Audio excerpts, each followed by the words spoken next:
रुकेंगे छोटा सा ब्रेक के लिए, कम जाएगा, जल्द हाजिर हूँ। हम लाते खबरें कहीं भी कैसे भी। Republic Bharat in association with राजधानी पोहा, खाओ कभी भी कैसे भी। नमस्कार, मैं हूं विवेक और आप देख रहे हैं रिपब्लिक भारत की विशेष पेशकश महाराष्ट्र की विकास गाथा। इस विशेष पेशकश में हम आपको दिखाएंगे महाराष्ट्र की वो बड़ी और महत्वपूर्ण खबरें जो सिर्फ न राज्य की दिशा बदल रही हैं बल्कि विकसित भारत के सपने को साकार करने में सहायक भी साबित हो रही हैं। तो चलिए शुरुआत करते हैं उन बड़ी खबरों से जो पिछले हफ्ते सुर्खियों में। महाराष्ट्र सरकार ने डेटा सेंटर और सौर ऊर्जा क्षेत्र में राज्य को मजबूत करने के लिए 10 MOU पर हस्ताक्षर किए, जिससे राज्य में 42,000 करोड़ रुपए का निवेश आएगा और 28,000 से ज्यादा रोजगार सृजित होंगे। सौर पैनलों के उत्पादन के लिए जुपिटर इंटरनेशनल लिमिटेड के साथ 10,900 करोड़ रुपए के निवेश समझौते पर हस्ताक्षर किए गए, जिससे 8,308 नौकरियां पैदा होंगी। रोचक सिस्टम्स प्राइवेट लिमिटेड ने डाटा सेंटर के लिए 2,508 करोड़ रुपए का समझौता किया और इससे 1,000 नौकरियों का सृजन होगा। डेटा सेंटर क्षेत्र के लिए रोविजन टेक हब प्राइवेट लिमिटेड के साथ 2,564 करोड़ रुपए का निवेश समझौता हुआ, जिससे 1,100 रोजगार सृजन होने का अनुमान है। Wow iron and steel private limited के साथ इस्पात उद्योग के लिए 4,300 करोड़ रुपए का अनुबंध किया गया, इससे 1,500 रोजगार सृजन होगा।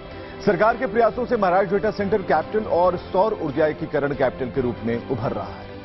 महाराष्ट्र के मुख्यमंत्री देवेंद्र फडणवीस ने नागपुर में देश के पहले स्मार्ट और इंटेलिजेंट गांव पायलट प्रोजेक्ट सातनवरी का शुभारंभ किया। इस परियोजना की खासियत यह है कि अब तक यहां हमारी विशेष निर्भरता विदेशी तकनीक पर रही है।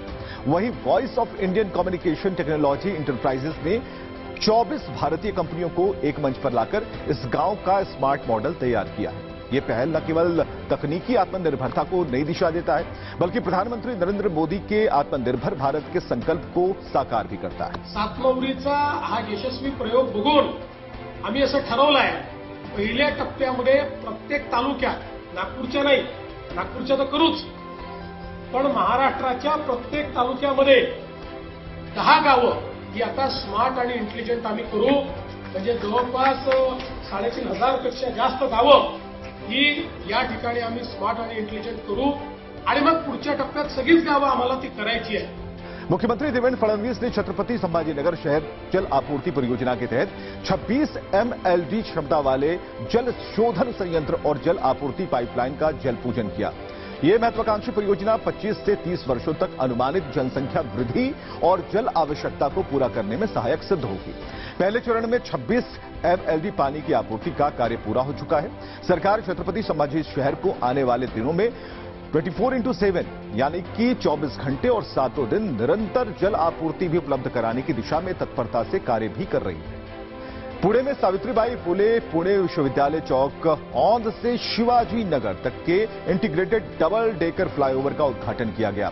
यह परियोजना यूनिवर्सिटी चौक और गणेश खिंड रोड जैसे व्यस्त क्षेत्रों में भीड़भाड़ कम करने और ट्रैफिक को कम करने के उद्देश्य से विकसित की गई है। औंध से शिवाजी नगर की तरफ का हिस्सा पहले यातायात के लिए खोल दिया गया है।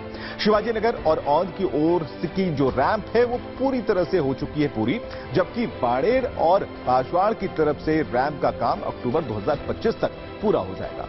मुंबई के गोल्डमैन सैक्स के नए कार्यालय का उद्घाटन किया गया। इससे महाराष्ट्र की भूमिका देश के वित्तीय केंद्र के रूप में और भी अधिक मजबूत हुई। विश्व की अग्रणी वित्तीय संस्थाओं की उपलब्धि, राज्य के स्किल्ड वर्कफोर्स, स्ट्रांग मार्केट और इन्वेस्टमेंट फ्रेंडली एनवायरनमेंट का प्रमाण है।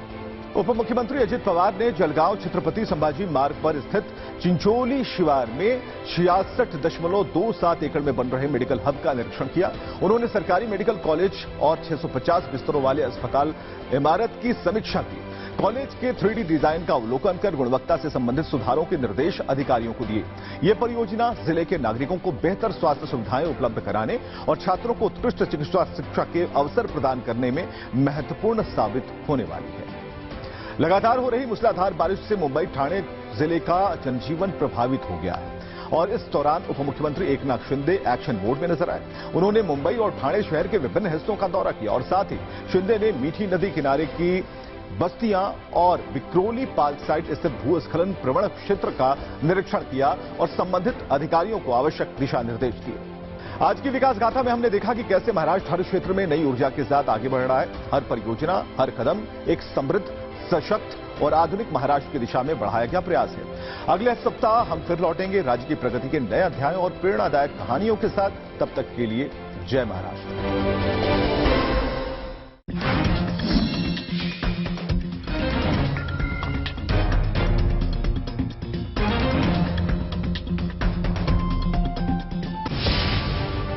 हम लाते खबरें कहीं भी कैसे भी।